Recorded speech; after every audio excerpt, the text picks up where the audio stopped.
চুপ কর, আমার কি কোনো তার অভাব আছে? আমার যে জায়গা সম্পত্তি আছে এটি থাকলে আমি আরো বিয়ে করা পারুম, কিন্তু এই জায়গা সম্পদ থাকতে ঠিক আছে, আমি যদি এখন সেবা যত নাই পাই তাহলে তোর বিয়ে করে লাভ হয়েছে কি? তোর বিয়ে করে আমার কোনো লাভ হয় নাই। তোর বিয়ে করে খাইছি এক ধরা, আরেকটা বিয়ে করে করছি, এটা হারা দিন সাজগুজ আর টিকটক নিয়ে থাকে। এই বউ আমি ছাইরা দিমু, আমি তো কেউ রাখবো না। কথাবার্তা সাবধানে কবা। তুমি আমারে ছাড়বা মানে কি? সাবধানে কমো না মানে তোমার যে রং ঢং, তুমি হারা দিন রং ঢং নিয়েই থাকো। আমার চিকিৎসা, আমার যে অসুস্থ, আমার কিছু ই করা লাগবে না।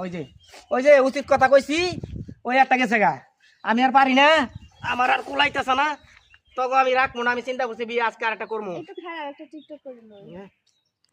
আল্লাহ রে, এই বলে টিকটক করবো, আমার জীবন যায়, এই করবো টিকটক। এই চুপ থাকো, রিঅ্যাকশন দিতে পাই না কিছু না, টিকটকের মধ্যে ডিস্টার্ব।